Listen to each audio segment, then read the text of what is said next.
ஒன்றும் அதாவது பாகிஸ்தானுக்கு தான் இந்தியா எப்பொழுதும் தேவையை தவிர பாகிஸ்தான் இந்தியாவை சார்ந்துதான் இருக்கிறதே தவிர இந்தியா என்றைக்குமே பாகிஸ்தானை சார்ந்து கிடையாது. ஒரு மதத்தின் பெயரால மக்களை சுட்டுக் கொள்வது என்பது கேடு கெட்டவர்கள் செய்யக்கூடிய செயல். பொது வெளியில இப்படி இவர்கள் படுகொலை செய்திருப்பது என்பது நாயை சுடுவது போல சுட்டுக் கொண்டிருக்கிறார்கள். நீ இந்துவா என்று கேட்டு சுட்டுக் கொண்டிருக்கிறார்கள். இஸ்லாமியர்களாக இருந்தால் விட்டு விடுவோம், இந்துவை கொள்வோம் என்று சொல்லியிருக்கிறார்கள். எப்படி இஸ்ரேல் ஹமாஸ் மீது ஒரு தாக்குதலை நடத்தியதோ அது போன்ற தாக்குதல் நடத்தப்பட வேண்டும், இந்த பயங்கரவாதிகள் மீது நடத்தப்பட வேண்டும் என்பது மாற்று கருத்து யாருக்குமே இருக்க முடியாது. எந்த மதத்தை சேர்ந்தவர்களாலும் இருக்க முடியாது. செக்யூரிட்டி லேப்ஸ் இருக்குங்கிறத நம்ம நான் இல்லைன்னு அதுதான் சொல்றேன். நீங்க நான் இல்லைன்னு சொல்றேன், அதை விசாரிக்கணும். ஏன்னா நான் காஷ்மீர் போயிருக்கேன். ஒரு மனிதனுடைய நடவடிக்கைக்கு முற்றிலும் முரணானது வன்முறை. துப்பாக்கி எடுத்து தலையில சுடுவதற்கு கூட அந்த அளவுக்கு ஒரு வெறி இருந்திருக்க வேண்டும். அவர் சச்சின் டெண்டுல்கர் வாழ்கன்னு சொன்னதுக்கு ஒருத்தன் சிறைபிடித்து விட்டாங்க சர்வாதிகாரனால். நம்ம ஜனநாயக நாடுன்றதுனால எதை வேண்டுமானாலும் பேசலாம், பேசணும் தவறான. ஆனால் நீங்க எப்படி பாகிஸ்தான் தான் என்ன பேச்சு? அவங்க அதுக்கான ஆதாரங்களை போடுங்க.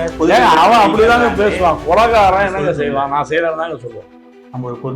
ஒரு அயோக்கிய அதெல்லாம் இந்த சாத்தியம் அதெல்லாம் தேவையில்லை, அதெல்லாம் தேவையில்லை. சும்மா அந்த குற்றச்சாட்டுலாம் இப்படி எல்லாம் பேசுறத விடுங்க. முதல்ல தவறானது. மத்திய பாஜக அரசு பயங்கரவாதிகளுக்கு ஆதரவு கொடுக்கக்கூடியவர்களுடைய அழிவினுடைய துவக்கம் இது. நாம் 28 பேரை இழந்திருக்கோம்.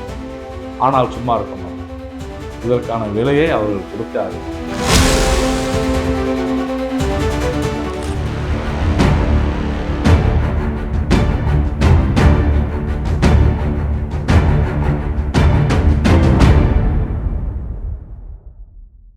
தமிழ்வாஸ் நேயர்களுக்கு வணக்கம். இன்றைய சிறப்பு நேர்காணலில் நம்மோடு பாஜகவிலிருந்து திரு நாராயண் திருப்பதி அவர்கள் நம்மோடு இணைந்திருக்கிறார். அவரை வரவேற்று நிகழ்ச்சிகள் போகலாம்.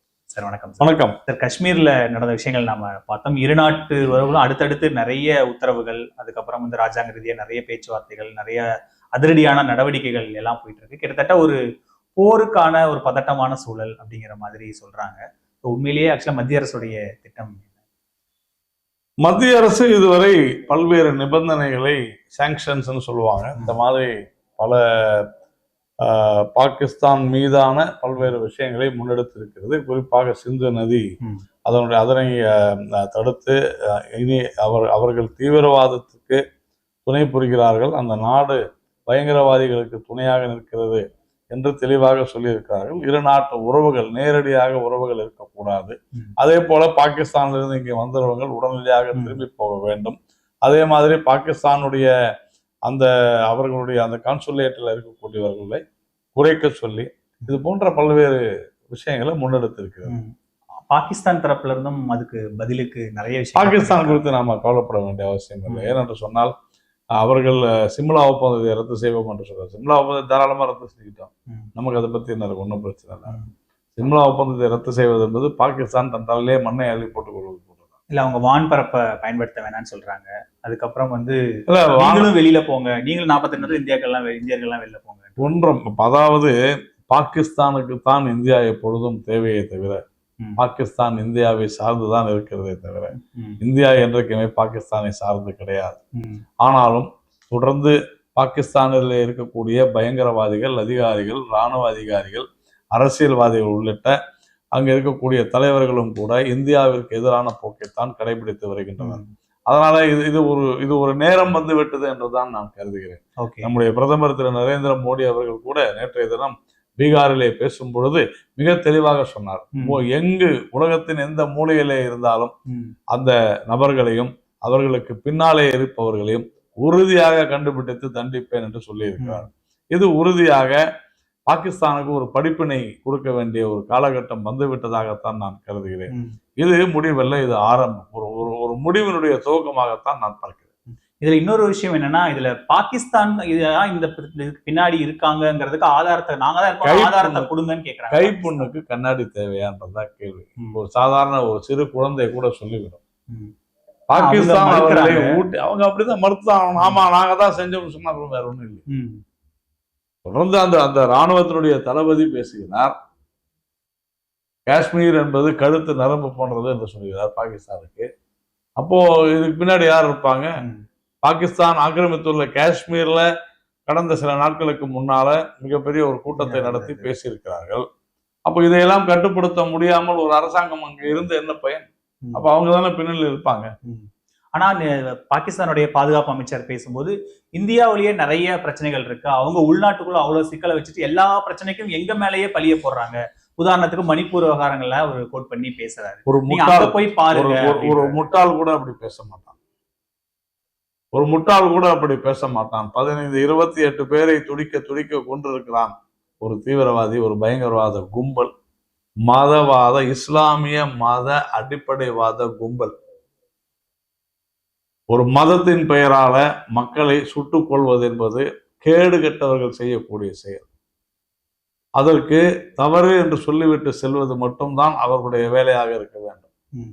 இந்தியாவில் இருக்கக்கூடிய யாருமே இது போன்ற ஒரு மோசமான மட்டமான செயலை செய்ய மாட்டார்கள். அதனால பாகிஸ்தானியர் பேசுவதற்கெல்லாம் நாம் பதில் சொல்லி கொண்டிருக்க வேண்டிய அவசியமே கிடையாது. இல்ல பொதுவா இந்த மாதிரியான தாக்குதலுக்கு அப்ப பாகிஸ்தான் நீங்க சொல்லும் போது இந்த ஈவன் நம்ம மும்பை அட்டாக் வந்தப்ப கூட அந்த வீடியோக்கெல்லாம் வந்தப்ப அவங்க அந்த குற்றவாளியோட அம்மா பாகிஸ்தான்ல வந்தப்ப அவங்க அமைதி ஆயிட்டாங்க. ஆனா இந்த விவகாரத்துக்கு வந்து இவங்க உடனடியா ரியாக்ட் பண்ணிட்டே முதல்ல எடுத்தோன்னா அப்பயும் இல்லைன்னு தான் சொன்னாங்க. அப்படிதான் சொல்லுவாங்க பாகிஸ்தான். அஜ்மல் கசாபு எங்களுடைய நாட்டை சேர்ந்தவனே இல்லை என்றுதான் சொன்னாங்க. அப்பயும் செய்யறது அங்கே இல்லவே இல்லைன்னு சொன்னாங்க. தாவூத் இப்ராஹிம் அங்கே இல்லை என்று சொன்னார்கள். பாகிஸ்தான் ஒரு ரோக் ஸ்டேட், அதை விட்டுதான் பேசுவாங்க. நாம் பொறுமை காத்தோம். ஆனால் இப்படி பொதுமக்களை பொதுவெளியில இப்படி இவர்கள் படுகொலை செய்திருப்பது என்பது நாயை சுடுவது போல சுட்டுக் கொண்டிருக்கிறார்கள். நீ இந்துவா என்று கேட்டு சுட்டுக் கொண்டிருக்கிறார்கள். இஸ்லாமியர்களாக இருந்தால் விட்டு விடுவோம், இந்துவை கொள்வோம் என்று சொல்லி இருக்கிறார்கள். அந்த இதுல வரக்கூடிய வர்சஸ் சொல்லுன்னு சொல்லியிருக்கிறாங்க, கலிமா அப்படின்றத சொல்லுன்னு சொல்லியிருக்காங்க. அப்படி என்றால் என்ன அர்த்தம்? மதவாதம் தானே, மத வெறி தானே. அதனால நாம இது குறித்து பேசுவதே நாம் தவறு என்று சொல்கிறேன். ஒட்டுமொத்தமாக இதை ஒரு விவாத பொருளாக ஆக்க வேண்டாம். யார் இந்த படுபாதக செயலை செய்தார்களோ அவர்களை உறுதியாக தண்டிக்க வேண்டும். நாம் அனைவரும் ஒன்றிணைந்து நிற்க வேண்டும் என்றது மட்டும்தான் நம்முடைய விஷயமாக, நம்முடைய இன்றைய தினத்துல நம்முடைய பார்வையாக இருக்க வேண்டும் என்ற உறுதியை இருக்கும் என்று தவிர இதை பாகிஸ்தான்ல அப்படி சொல்லிட்டாங்கன்னா நம்ம சொல்ல முடியாது. இல்ல என்னன்னா நம்ம சர்வதேச சமூகத்துக்கு நம்ம சில இஸ்ரேல் ஹமாஸ் அவங்க கேக்குறாங்க. இப்ப பாகிஸ்தான் யாருமே எதுவும் கேட்க மாட்டாங்க. எல்லாருக்கும் எல்லாம் தெரியும். அமெரிக்கா, ரஷ்யா உள்ளிட்ட நாடுகள் அத்தனையுமே இந்தியாவிற்கு ஆதரவு அளித்திருக்கிறது, இஸ்ரேல் உட்பட. எப்படி இஸ்ரேல் ஹமாஸ் மீது ஒரு தாக்குதலை நடத்தியதோ அது போன்ற தாக்குதல் நடத்தப்பட வேண்டும், இந்த பயங்கரவாதிகள் மீது நடத்தப்பட வேண்டும் என்பதில் மாற்று கருத்து யாருக்குமே இருக்க முடியாது. எந்த மதத்தை சேர்ந்தவர்களாலும் இருக்க முடியாது. இந்தியா ஒரு உறுதியான பாடத்தை, உறுதியாக அந்த படிப்பினையை பாகிஸ்தான்ல இருக்கக்கூடிய பயங்கரவாதிகளுக்கு கொடுப்பாங்க. இப்ப நம்ம உள்ள வரும்போது இங்க இருக்கிற பாதுகாப்பு குறைபாடுகள் பத்தியும் நிறைய பேசுறாங்களே சார். இங்க காஷ்மீர்ல ராணுவ கட்டுப்பாட்டுலதான் காஷ்மீர் இருக்கு, இருந்தாலும் அந்த இடத்துல ராணுவ வீரர்களே இல்ல, ஒருத்தர் கூட இல்லங்கிற விமர்சனங்களையும் அங்க இருக்கிற இங்க இருக்கக்கூடிய சில குள்ளநரிகள், சில புல்லுரிவுகள் இப்படி பேசுவாங்க. நான் கடந்த வருடம் நான் கூட காஷ்மீருக்கு சென்றிருந்தேன், குல்மார்க் சென்றிருந்தேன். அங்கு நிலைமை மாறிக்கொண்டு வந்தது. அங்கு சுற்றுலா போக்குவரத்து என்பது, சுற்றுலா என்பது ஒரு மிகப்பெரிய வியாபாரமாகி அங்க இருக்கக்கூடியவர்கள் பணம் வருவாய் ஈட்ட ஆரம்பித்தார்கள். அங்க இருக்கக்கூடிய மக்கள் இதை ரசித்தார்கள். அங்க இருக்கக்கூடிய மக்கள் இதை விரும்பினார்கள், ஏற்றுக்கொண்டிருக்கிறார்கள். தொழில் முன்னேற்றம் வந்தது. இதுவரை நமக்கு இடஒதுக்கீடு இல்லாத காரணத்தினால யாருக்கும் வேலை வாய்ப்பில்லை. இஸ்லாமியர்களுக்கு தவிர யாருக்குமே வேலை வாய்ப்பில்லை. இப்பொழுது அங்க இருக்கக்கூடிய இஸ்லாமியர்கள் அல்லாதவர்களுக்கும் வேலை வாய்ப்பு இடஒதுக்கீட்டின் மூலம் கிடைத்திருக்கிறது. அங்கு பல தொழில்கள் உட்பட பொருளாதாரம் வளர்ச்சி அடைந்திருக்கிறது. இதெல்லாம் உண்மை. அதை கெடுக்க வேண்டும், அதை எப்படியாவது அச்சுறுத்த வேண்டும் என்றுதானே அவர்கள் செய்கிறார்கள். இப்ப நான் சென்றிருந்த பதிவு, நான் இன்றைக்கு வரும்போது கூட பேசிக் கொண்டிருந்தேன். நாம ஒரு ஒரு குறிப்பிட்ட இடம் வரைக்கும் பாதுகாப்பு இருக்குது, அதுக்கு மேல நாங்க ஃப்ரீயா தான் போயிட்டு வந்தோம். ஆனால் இதை வந்து திட்டமிட்ட ரீதியில இப்பொழுது செய்திருக்கிறார்கள் என்றால் அச்சப்படுத்துவதற்காகத்தான் செய்திருக்கிறார்கள். இல்ல அதை கூட நம்ம கண்காணிச்சிருக்கோம். அதான் சொல்ல அது குறித்து சொல்லுவாரு, அது என்ன நடந்துச்சு என்ன ஏதுன்ற சொல்லுவாங்க. உடனே இது இப்படிதான் அப்படின்னு சொல்றது, நீங்க ஒரு ஒரு காஷ்மீர் என்பது ஒரு சின்ன இடம் இல்லை. நடந்த இடம் கிட்டத்தட்ட ஹார்ட் ஆஃப் காஷ்மீர். தமிழ்நாட்டை விட மிகப்பெரியது காஷ்மீர். நாம புரிந்து கொள்ள வேண்டும். காஷ்மீர் என்பது பறந்து விரிந்த ஒரு மாநிலம். அங்கு அரசாங்கம் நிலைமையை கட்டுக்குள்ளே கொண்டு வந்தது என்பதை யாருக்குமே மாற்று கருத்து இருக்க முடியாது. ஆனால் இது எப்படி நடந்தது என்பதை கண்டறிய வேண்டும் என்பதில் நமக்கு மாற்று கருத்து இல்லை. ஆனால் நான் பாதுகாப்பு குளறுபடினா அவ்வளவு பெரிய காஷ்மீர்ல, அதுவும் மலைகளும் மலை சார்ந்த இடமும் இருக்கிற இடத்துல இது நடந்திருப்பது என்பது என்னை பொறுத்த வரையில இப்படி பேசுவதே தவறு. நம்மை குறை சொல்ல வேண்டும் என்கிற நோக்கத்தோடு பேசுவதே தவறு என்றுதான் நான் இல்ல. நம்ம கிட்ட இருக்கிற நம்ம எங்க மிஸ் பண்ணோங்கிறதையும் நம்ம எப்படி நடந்தது என்பது தெரிந்த பிறகுதான் அது பாதுகாப்பு குளறுபடியா அல்லது நம்முடைய நபர்களே செய்திருக்கிறார்களா, உதவி செய்திருக்கிறார்களா, அப்படியும் தகவல்லாம் வந்துட்டு உதவி செய்திருக்கிறார்கள் என்று அப்படி அதை நாம் பார்க்க வேண்டும். ஏனென்று சொன்னால் அங்கு இருக்கக்கூடிய அரசியல் சூழ்நிலையும் சாதகமாக இல்லை. ஏனென்றால் மத்திய அரசு மிக தெளிவாக அங்கு தேர்தல் நடத்த வேண்டாம் என்றுதான் சொல்லியது. ஆனால் தேர்தல் நடத்தினார்கள். அங்க இருக்கக்கூடிய அரசியல் கட்சிகளுடைய பிரச்சனை இது. ஆனா இப்போ அது ராணுவ கட்டுப்பாட்டுல தானே சார் இருக்கு. இல்ல, உங்களுக்கு நான் என்ன சொல்றது எனக்கு புரியுது. நான் அதுக்காக தான் உங்களுக்கு அது புரியல. அதாவது அங்க இருக்கக்கூடிய பெரிய இரு அரசியல் கட்சிகளுமே ஏற்கனவே அங்கு காஷ்மீர் மத்திய அரசினுடைய அல்லது தேசிய கட்சிகளுடைய, காங்கிரஸ் ஆகட்டும் அல்லது பாஜக, அதனுடைய நிலைப்பாட்டிற்கு எதிராக இருக்கிறார். பயங்கரவாதிகளுடன் பேச்சுவார்த்தை நடத்த வேண்டும் என்று சொல்கிறார்கள். பாகிஸ்தானுடன் பேச்சுவார்த்தை நடத்த வேண்டும் என்று சொல்லக்கூடிய கட்சிகள் அவை. இது ஒரு மிகப்பெரிய டாபிக். நம்ம அதுக்குள்ள போனோம்னா அது பெரிய, ஏனென்று சொன்னால் அது உமர் அப்துல்லா அவர்களாகட்டும் அல்லது முஃப்தி ஆகட்டும், அவர்களுக்கு ஒரு சாஃப்ட் கார்னர் எப்போதும் இருக்குதான் செய்யுது. விமர்சனமாவே நீங்க வைக்கிறீங்க. இல்ல, உண்மை, இது எல்லாருக்கும் தெரிஞ்சதுதான். நான் விமர்சனம் வைக்க வேண்டிய அவசியம் இல்லை. ஆனால் ஒரு ஜனநாயகத்துக்குள்ள நம்ம பணியாற்ற வேண்டும். இன்னைக்கு வந்து உமர் அப்துல்லா வருத்தப்பட்டிருக்கிறார், நம்ம முஃப்தியும் வருத்தப்பட்டிருக்கிறார். ஆனாலும் அவர்கள் இன்னும் தங்களுடைய நிலைப்பாட்டை சற்றே கடுமையாக இருக்க வேண்டும் என்றுதான் நான் நினைக்கிறேன். ஏனென்றால் அது ஷேக் அப்துல்லாவுடைய காலத்திலிருந்தே இப்படிப்பட்ட நிலைப்பாடுகள்ல தான் அவங்க மாறி வந்துகிட்டு இருக்கிறாங்க. ஒரு சில குடும்பங்கள் மட்டும்தான் காஷ்மீரத்தை தன்னுடைய கட்டுப்பாட்டுக்குள்ளே வைத்துக் கொள்ள வேண்டும் என்று விரும்புகிறார்கள், நடந்து கொண்டிருக்கிறார்கள். இது இது இது வந்து ஒரு அதனாலதான் மத்திய அரசு தொடர்ந்து சொல்லி வந்தது. ஆனாலும் ஒரு ஜனநாயக நாட்டில் இந்த மாதிரியான பிரச்சனைகளை நாம் எதிர்கொள்ள வேண்டிய ஒரு சூழ்நிலை வந்து விடுகிறது. தேர்தல் நடந்த பின்னர் முதல்ல இது மாதிரி ஒரு பெரிய விஷயம் நடக்குது. இதுவரையிலும் இராணுவத்தினர் மீது தான் இந்த தாக்குதல் நடந்து கொண்டிருக்கிறது. முதல் முறையாக பொதுமக்களின் மீது பட்ட பகலில வந்து சுடுகிறார்கள் என்று சொன்னால் உண்மையிலே தவறு நடந்திருக்கு. அது எப்படி என்று நாம் பார்க்க வேண்டும். எடுத்த உடனே நம்ம பழி சொல்லுவது என்பது நான் ஏற்க முடியும். இல்ல, அங்க ஒரு செக்யூரிட்டி லேப்ஸ் இருக்குங்கிறத நம்ம நான் இல்லைன்னு அதுதான் சொல்றேன். நான் இல்லைன்னு சொல்றேன். அதை விசாரிக்கணும். ஏன்னா நான் காஷ்மீர் போயிருக்கிறேன். நீங்க அந்த அந்த இடத்துக்குள்ள எப்படி வேணாலும் அவங்க எப்படி வந்தாங்கன்றத முதல்ல நம்ம பார்க்கணும். யார் உதவி செய்தார்கள் என்று பார்க்க வேண்டும். இது விசாரணையில தெரிய வரும். இன்னும் ஒரு வாரத்துக்குள்ள எனக்கு தெரியுது அது தெரிய வரும். ஏனென்றால் உங்களுக்கு நீங்க காஷ்மீர் போயிருக்கீங்க, அங்க சின்ன சின்ன அசைவுகள் கூட ஆர்மி கண்ட்ரோல் இல்லாம நீங்க அப்படிலாம் இல்லைங்க. யாரு உங்களுக்கு சொன்னது? அந்த மாதிரிலாம் இல்லை. உங்களுக்கு யார் சொன்னது? கிட்டத்தட்ட ஒரு 4-5 லட்சம் ஆர்மி வீரர்கள் அங்க இருக்காங்க. புரியுதா? 4-5 லட்சம் இல்லைங்க. நீங்க 50 லட்சம் போட்டா கூட அவ்வளவு பெரிய காஷ்மீர் அவ்வளவு பெரிய மாநிலம் சார்.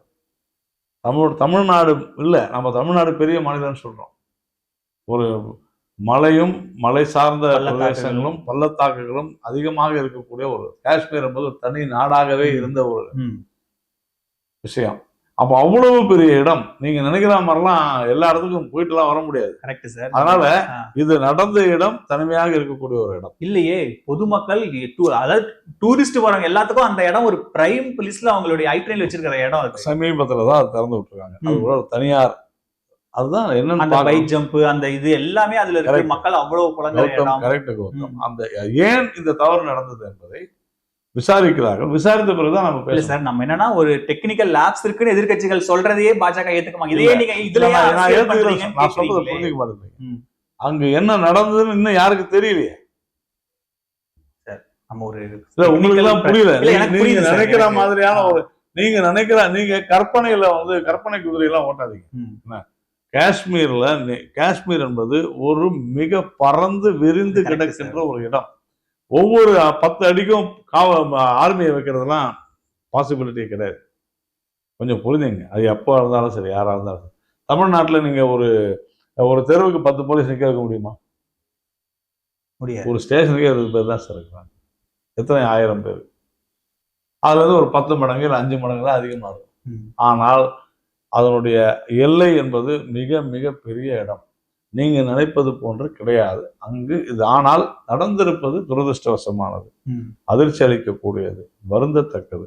இது ஏன் நடந்தது, எப்படி நடந்தது என்பது நமக்கு முழுமையாக தெரியாத வரையில இதுல செக்யூரிட்டி லேப்ஸ் அப்படின்ட்டு என்னன்னு பார்த்தாதான் நம்ம சொல்ல முடியும். நான் சொல்றேன், அது நம்ம புரிய வந்துட்டு அப்பாவி மக்களை கொண்டுட்டு போயிட்டாங்களே.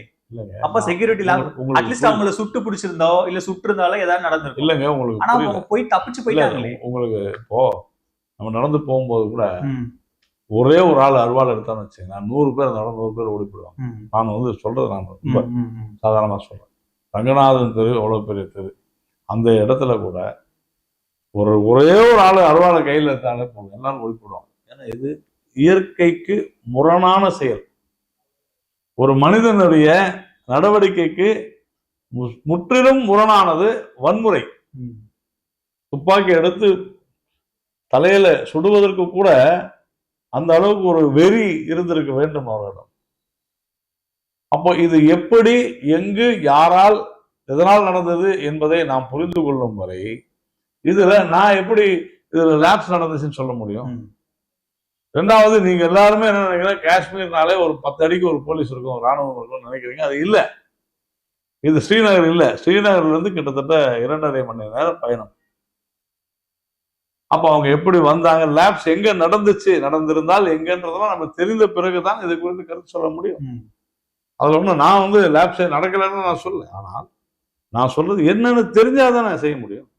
இப்போ இதுல மும்பைக்கு வந்தாங்க, கடல் மிகவும் பாதுகாப்பானது. ஆனால் மும்பைக்கு எப்படி வந்தாங்க, கடல் வழியா வந்தாங்க.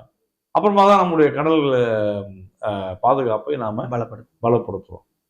ஸோ இது எப்படி வந்ததுன்னு முதல்ல நம்ம தெரிஞ்சுக்கிட்டாதான் அதை பேச முடியும்னு நான் சொல்லுவேன். அவங்க எப்படி வந்தாங்க, செக்யூரிட்டி லேப்ஸ், இந்த எந்த விதமான மத்திய அரசு கிட்ட இருந்து இன்னும் தெளிவான விளக்கம் வராத போது இதுக்கு பின்னாடி பாகிஸ்தான் தான் இருக்குங்கிற முடிவுக்கு மட்டும் நம்ம வந்துட்டோம். அது காரணம் என்ன அப்படின்னு சொன்னா, அவங்க கிளைம் பண்றாங்க, லஷ்கர் இ தொய்பா கிளைம் பண்றாங்க. ஆனா லஷ்கர் இ தொய்பாவுடைய தலைவர் வந்து அப்படி இல்லைன்னு அவர் அழுது ஒரு வீடியோ அதெல்லாம் அது அவன் தலைவனா இல்லையான்னு நமக்கு தெரியாது. இன்னைக்கு லஷ்கர் இ தொய்பாவோட தளபதி ஒருத்தனை சுட்டு கொண்டு இருக்கிறாங்க நம்ம ராணுவம். அதே மாதிரி அவர்களுடைய புகைப்படங்கள்லாம் வந்துருச்சு, யாருன்னு ஐடென்டிஃபை பண்ணிட்டாங்க. அவருடைய வீடுகளை இன்று தரைமட்டமாக்கி இருக்கிறார்கள். இந்த மாதிரி தப்பா நினைச்சுக்கூடாது. இந்த மாதிரி பாகிஸ்தான்ல பேசினா உயிரோட இருக்க முடியாது. சச்சின் டெண்டுல்கர் வாழ்கன்னு சொன்னதுக்கு ஒருத்தன் வந்து சிறைபிடித்து விட்டார்கள். சர்வாதிகார நாடு. நம்ம ஜனநாயக நாடுன்றதுனால எதை வேண்டுமானாலும் பேசலாம்னு நம்ம பேசுவோம், தவறானது. ஆனால் நீங்க எப்படி பாகிஸ்தான் பாகிஸ்தான் தான், ஏன்னா ஏதாவது இதை விட ஒரு உங்களை போன்றவர்கள் இப்படி எல்லாம் கூட கேள்வி கேட்க முடியுமா என்று எனக்கு புரியுது. கைப்பொண்ணுக்கு கண்ணாடி தேவையா? இவ்வளவுதான், ரொம்ப சிம்பிள். நம்மை சுற்றி இருக்கக்கூடிய நாடுகள், இஸ்லாமிய நாடுகள், பாகிஸ்தான், ஆப்கானிஸ்தான், பங்களாதேஷ், இந்த பயங்கரவாதத்திற்கு மூளையாக செயல்படுவது பாகிஸ்தான்ல தான். ஒசாமா பின் லேடன் கூட அங்கதான் போய் உட்காந்துட்டு வந்தான். இன்னும் என்ன உங்களுக்கு, பாகிஸ்தான் தான் செஞ்சுச்சு, எல்லாருக்கும் தெரிஞ்ச விஷயம்தான். அப்புறமா என்ன கேள்வி, அது எப்படி நீங்க இப்போ வேற யாரா இருக்கும்? சென்னையில இருந்து யாரும் போய் செஞ்சுட்டாங்க? என்ன பேச்சு? அவங்க அதுக்கான ஆதாரங்களை போடுங்க. அவன் அப்படிதாங்க பேசுவான். கொலகாரன் என்னங்க செய்வான், நான் செய்யறேன்னு தாங்க சொல்லுவான். ஒரு அயோக்கிய. அதெல்லாம் இந்த சாத்தியமான தேவையில்லை, அதெல்லாம் தேவையில்லை. சும்மா இந்த குற்றச்சாட்டு எல்லாம் இப்படி எல்லாம் பேசுறத விடுங்க. முதல்ல தவறானது. ஒரு 28 பேரை வந்து சும்மா வந்து போட்டு போயிருக்கானுங்க. இல்ல அதுல யாருமே அப்புறமா dispute என்ன பண்ணல. பேசுறீங்க? வேற யார்? பாகிஸ்தான் தான். நான் தான் சொல்றேன், பாகிஸ்தான் ஆதரவு கொடுக்கக்கூடிய பயங்கரவாத இயக்கங்கள். இப்ப மத்திய அரசு செய்த இந்த நடவடிக்கைகளே வந்து இன்னும் போதல அப்படின்னு சில கர்னல்கள் பேசுறத பார்த்தோம்.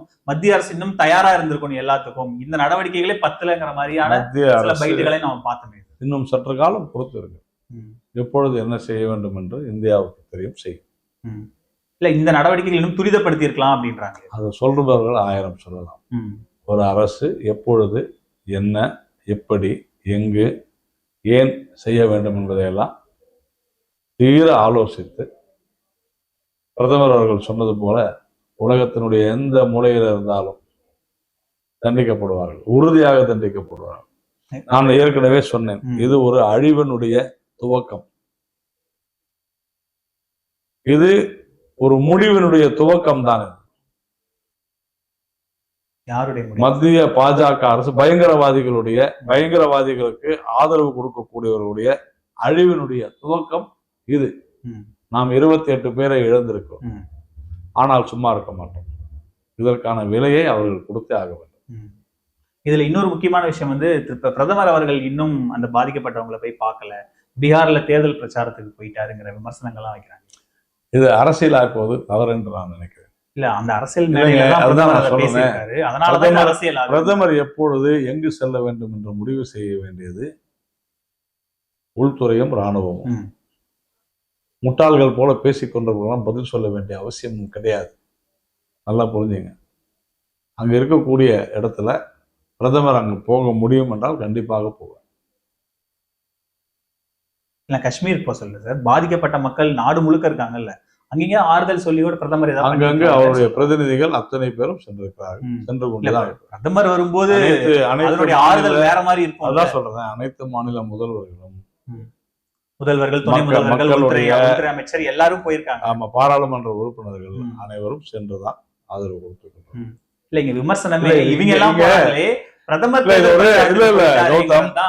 நான் மறுபடியும் இந்த வார்த்தையை சொல்றேன், முட்டாள்கள் தான் இந்த நேரத்தில் இப்படி பேசுவார்கள், அறிவு இல்லாதவர்கள் தான் இப்படி பேசுவார்கள். இது ஒரு லாஜிக்கான கேள்வி தான். உங்களுக்கு அது லாஜிக், எனக்கு லாஜிக் இல்ல சார். இவ்வளவு பிரச்சனை ஓடிட்டு இருக்கு. அதாங்க உங்களுக்கு பிரதமர் இந்த நேரத்துல என்ன செய்ய வேண்டுமோ அதை சரியான பிரதமர் என்ன செய்யணும்னு நம்ம சொல்ல முடியாது சார். அவருக்கு இருக்கு, அவருக்குன்னு சில விஷயங்கள். பிரதமர் இந்த நேரத்துல அசாதாரண சூழ்நிலையில இருக்கும்போது ஒரு போய் இதை பேசுறாரு. அதான் சொல்றேன், ஏன் பேசக்கூடாது? உலகம் முழுக்க நேற்று சென்று இருக்கும், ஆங்கிலத்துல பேசியிருக்கிறார். உலகம் முழுக்க சென்றிருக்கும். இந்தியா என்ன செய்ய போகிறது என்று உலகமே பார்த்து கொண்டுதான். நீங்கள் யாரும் பிரதமருக்கு பாடம் கற்றுக் கொடுக்க வேண்டிய அவசியம் இல்லை. இது போன்ற பல்வேறு தாக்குதலை நாம் பார்த்திருக்கிறோம், பதிலடியும் கொடுத்திருக்கிறோம். அதனால இந்தியாவிற்கு எதிராக பேசுபவர்கள், துரோக சிந்தனையோடு பார்ப்பவர்கள், இவர்களை எல்லாம் நாம் பொருட்படுத்தாது. இதனுடைய அவருடைய உள்நோக்கமே வெறும் அரசியலாக, அதிகாரமாகத்தான் இருக்கு. அதனால பிரதமர் என்ன செய்ய வேண்டுமோ சரியான நேரத்தில் செய்வார். இந்த பிரச்சனையுடைய தீவிரத்தன்மையை உணர்ந்து தான் பிரதமர் அவருடைய பயணத்தை பாதியிலேயே முடிச்சுட்டு அவசர அவசரமா இந்தியாவுக்கு வந்தாரு. இங்க நடக்கிற எல்லா நிகழ்வுகளையும் கண்காணிச்சிட்டு இருக்காரு. அந்த சமயத்துல இப்படி பிரச்சாரத்துக்கு போயிட்டாருங்கிறதா எதிர்கட்சிகள் பிரச்சாரம்னா இப்ப எலெக்ஷன் எங்க இருக்கலாம்? பீகார்ல வரப்போகுது இல்ல, தேர்தல் கமிஷன் அறிவிச்சிருக்கா? அப்புறமா பிரச்சாரம்ன்றீங்க? பீகார்ல தேர்தல் வரப்போகுது இல்ல, அங்க அந்த மாநாட்டுல அதான் பிரதமர் எப்போ பேசணும், எங்க பேசணும், என்ன பேசணும் எல்லாம் நீங்களே முடிவு பண்றீங்க.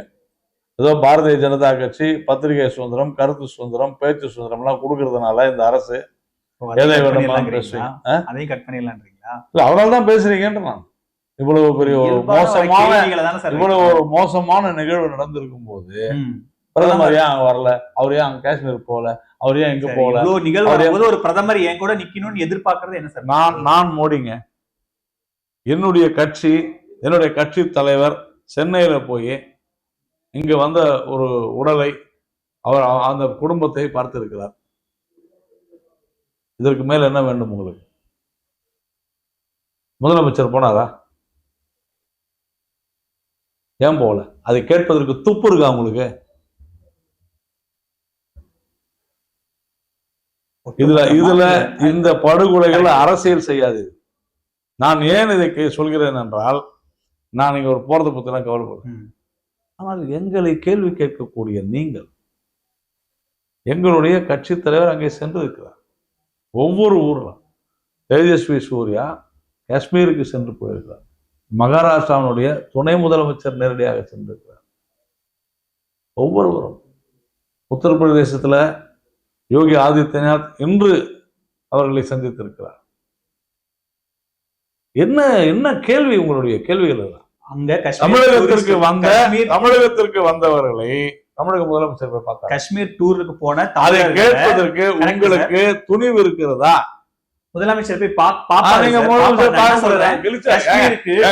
நான் என்ன ஒரு கிளாரிபிகேஷன் கொடுக்குறேன்னா, காஷ்மீருக்கு டூர் போன தமிழர்கள் அங்கிருந்து அவசர அவசரமா வந்தவங்களை பாதுகாப்பா தமிழ்நாடுகளை தங்க வச்சு அவங்க சென்னையில வந்து நன்றி சொல்ற வீடியோஸ் நேற்று சமூக வலைதளங்கள வந்துகிட்டு இருக்கு. தமிழக அரசு பின்னால இருந்து தமிழ்நாடு அரசு சொல்லுங்க. ஏங்க அசிங்கப்படுத்துறீங்க? நான் பார்த்துட்டு தான் இருக்கேன். தமிழ்நாடு அரசு அதிகாரிகள் தமிழ்நாடு அரசுன்னு சொல்லி கொடுக்குறாங்க சமூக வலைதளத்தை. நானும் தான் பார்த்தேன். தயவு செஞ்சு இதை அரசியல் பண்ணாதீங்க. இந்த நாடு 28 பேருடைய மரணத்திற்கு பழி வாங்கும். அந்த யார் செய்தார்களோ, அவர்களுக்கு யார் துணை நிற்கிறார்களோ அவர்கள் உரிய விலையை கொடுத்தே தீர வேண்டும். அதை விட்டுட்டு இந்த இவர் ஏன் போல, அவர் ஏன் போல, அவர் இப்படி சொல்லிட்டாரு, என்ன அது? கொஞ்சமாவது மனிதாபிமானமோ அறிவோ பொது அறிவோ இருப்பவர்கள் இப்படி பேச மாட்டாங்க. இன்னொரு விஷயம் என்னன்னா, இப்ப இந்த அடுத்தடுத்து 2 தரப்புலையும் இரு நடவடிக்கைகள் வந்து போருக்கான ஒரு இது அப்படிங்கிற மாதிரியான போகும்போது காஷ்மீர் விவகாரத்தை பாகிஸ்தானை இன்க்ளூட் பண்ணாம சால்வ் பண்ணிட முடியுமா சார்? பேச்சுவார்த்தை மூலமா தானே நம்ம என்ன பேச்சுவார்த்தை? எதுக்கு பேச்சுவார்த்தை? ஒரு உண்மையான இந்தியனாக நீங்கள் இருந்தால் இதை பேச மாட்டேன். நம்முடைய இடத்தை ஆக்கிரமித்து வைத்திருக்கிறது பாகிஸ்தான். என்ன பேச்சுவார்த்தை? என்ன பேச்சுவார்த்தை? இல்ல எல்லாத்துக்கும் போர் தீர்வு என்ன? உங்களுக்கு காஷ்மீர் அதெல்லாம் தேவையில்லை. இவ்வளவு நாளா காங்கிரஸ் கட்சியினுடைய அரசுகளுடைய மிக மோசமான கையாளுனால்தான் இவ்வளவு, அந்த கையாளாகத்தனத்தினால்தான் இப்படி இருக்குது. காஷ்மீர் நம் நாட்டின் ஒரு அங்கம் சார். 3000 கிலோமீட்டர் அந்த பார்டர். நீங்க எல்லாத்தையும் நீங்க பேச்சுவார்த்தை தான் சார். நீங்க உலக பேச்சுவார்த்தையில தான் தீர்வு காண முடியும். எவ்வளவு நாளா பேசுவீங்க? அதுதானே நம்ம எவ்வளவு பேசிருக்கிறோம். வாஜ்பாய் பேசாததா? ஆனால் இன்றைக்கு நீங்கள் பொதுமக்களை கொன்று குவிக்கிறீர்கள். இனி பேச்சுவார்த்தை தேவை. வாஜ்பாய் ஆட்சி காலத்துல பஸ் எல்லாம் விட்டாரு சார். நான் சொல்றது புரிஞ்சு விட்டு அதான் நானும் சொல்றேன். நீங்க பேச்சுவார்த்தை தாண்டி நீங்க பொது வெளியில வந்து பொதுமக்களை கொள்ளும் பொழுது பேச்சுவார்த்தை அவசியம் இல்ல. நான் இந்த இஷ்யூல கேட்கல, ஜெனரலாவே இந்த காஷ்மீர் பிரச்சனையை சால்வ் பண்றதுக்கு தொடர்ச்சியான இந்த எல்லைக்கோடு பிரச்சனை இருந்துட்டே இருக்கே, அதுக்காக. காஷ்மீர் பிரச்சனை ஒன்றுதான். நம்முடைய நாட்டினுடைய ஒரு அங்கமான காஷ்மீர்ல ஒரு பகுதியை பாகிஸ்தான் தன் வசம் ஆக்கிரமித்து வைத்திருக்கிறது. அதை நாம் திரும்ப எடுக்க வேண்டும். எப்படி எடுப்போம் சார்? புரிய வைக்கிறீங்க? எப்படி எடுப்போம்? இல்ல கரெக்ட் சார். பாகிஸ்தான் அந்த காஷ்மீரை எடுக்கணுங்கிறது தான் எல்லாரோட நிலைப்பாடு. ஆனா அது எப்படிங்கிறது தானே இது பேச்சுவார்த்தையா இல்ல இப்ப ஒரு நடவடிக்கைகள் போது இல்ல இந்த மாதிரியான நடவடிக்கைகளான்னு கேட்கிறேன். புரிஞ்சுங்க. அதனாலதான் காஷ்மீரினுடைய வளர்ச்சி அரசியலமைப்பு சட்டப்பிரிவு 370 நீக்கியது. இதெல்லாம் அதனுடைய தொடக்க புள்ளிகள்னு சொல்றீங்க. அங்க இருக்கக்கூடிய மக்களுக்கு வேலை வாய்ப்பு அளிப்பது, அவர்களை தீவிரவாதத்தின் பிடியிலே இருந்தவர்களை வெளியே கொண்டு வந்து அவர்களுக்கான வளமான வாழ்க்கையை உருவாக்குவது. யார் எங்கிருந்து வேண்டுமானாலும் கௌதமோ நாராயணனோ நினைத்தாலும் கூட காஷ்மீரில் நிலம் வாங்கி வீடு கட்டி கொள்ளலாம். இது வரைக்கும் அந்த மாதிரி இல்லை. இதையெல்லாம் நாம செஞ்சதுனால்தான் போவோம்.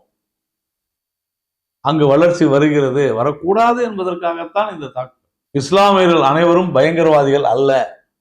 எனக்கு கூட நல்ல நண்பர்கள் இருக்கிறார். நேற்று கூட பார்த்தோம், பல பேர் இஸ்லாமியர்கள் காப்பாத்திருக்காங்க, ஒருத்தர் உயிரே விட்டுருக்காரு. இஸ்லாமியர்கள் அனைவரும் பயங்கரவாதிகள். ஆனால் அன்பார்ச்சுனேட்லி, துரதிருஷ்டவசமாக பயங்கரவாத செயல்களை செய்பவர்கள் எல்லாம் இஸ்லாம் என்கிற மதத்தின் பெயரால் தான் அதை செய்கிறார்கள் என்பதுதான் உண்மை. அதை யாராலும் மறுக்க முடியாது, மறைக்க முடியாது. அதைத்தான் அமெரிக்காவுடைய ஜனாதிபதி கூட சொல்ல, இஸ்லாமிக் டெரரிசம் என்று ஏன் சொல்கிறார்கள்? அதை சொன்னால் கோபப்பட வேண்டிய அவசியம் இல்லை. மத ரீதியாக ஒரு மதத்தின் பெயரால் அப்படி நடந்தால் தவறுதான். அது அது படுகொலைகள் ஆகட்டும் அல்லது மோசடிகள் ஆகட்டும், யார் செய்தாலும் தவறுதான். ஒரு மதத்தின் பேர்ல நடந்தா கண்டிப்பா அப்புறமா அதுல என்ன இருக்கு சொல்லுங்க? அதனால இந்த இஸ்லாமிய மத அடிப்படைவாத பயங்கரவாதத்தை இரும்பு கரம் கொண்டு நாம் அடக்க வேண்டும். இங்கு நடந்ததும் இஸ்லாமிய மத அடிப்படைவாத பயங்கரவாதம் தான் கோயம்புத்தூர்ல. ஆனா அதுக்கு பெயிண்ட் வச்சு பூசிக்கிட்டு இருந்தாங்க. சிலிண்டர் குண்டு வெடிப்பு பயங்கரவாதம். காஷ்மீர்ல நடந்தது தமிழகத்தில் நடக்கக்கூடாதுன்னா நீங்க எச்சரிக்கையா. ஓட்டுக்காக நீங்கள் சிறுபான்மை மக்களை தாஜா செய்ய வேண்டும் என்று நினைத்தால் தவறு. நீங்களே சொல்லிட்டீங்க எல்லா இஸ்லாமியர்களும் பயங்கரவாதிகள் அல்ல. கிடையாது. ஆமா, நீங்க ஆனா ஓட்டுக்காக செய்யறாங்கல்ல, அவங்க பயப்படுறாங்க. தைரியமா பேசுங்களேன். இஸ்லாமிய மத அடிப்படைவாத தீவிரவாதம் பயங்கரவாதம் வேறுக்கப்பட வேண்டும் சொல்லுங்க. பயங்கரவாதத்துக்கு மதம் இல்லை சார். எப்படி சார் இல்ல? இப்ப நீங்க சொல்றீங்க நான் சொல்றது முடியட்டும் அதுக்கப்புறம் சொல்றேன்றீங்கல்ல. நான் சொல்றது அதே மாதிரி அப்போ உடனடியே எண்ணெயில கொடுத்துட்டாங்கல்ல. ஒன்னவங்களே தெளிவா சொல்றாங்க. நீ குரான்ல இருந்து ஒரு இல்ல நான் இதை சொல்லல, கோயம்புத்தூர் சொல்றேன். நான் இதை பத்தி பேசல. இன்னும் உங்களுக்கு சந்தேகம் இருக்குதா? அந்த யாரு இந்த பிக் பாக்கெட் போய் பண்ணிட்டாங்க.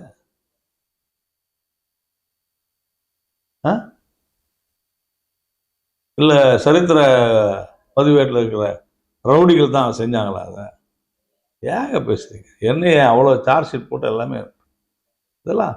அப்போ இன்னைக்கு போலீஸ் பக்ருதீன் இமாம் அலிகள்லாம் யாருங்க? தியாகிகளா? பாஷா யாரு தியாகியா?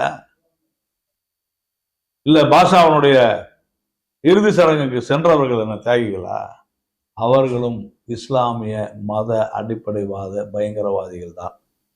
கோவை குண்டுவெடிப்பும் அப்படித்தான். அதுதான். நன்றி சார், இவ்வளவு நேரத்தை எங்களோட செலவழிச்சதுக்கு. நன்றி.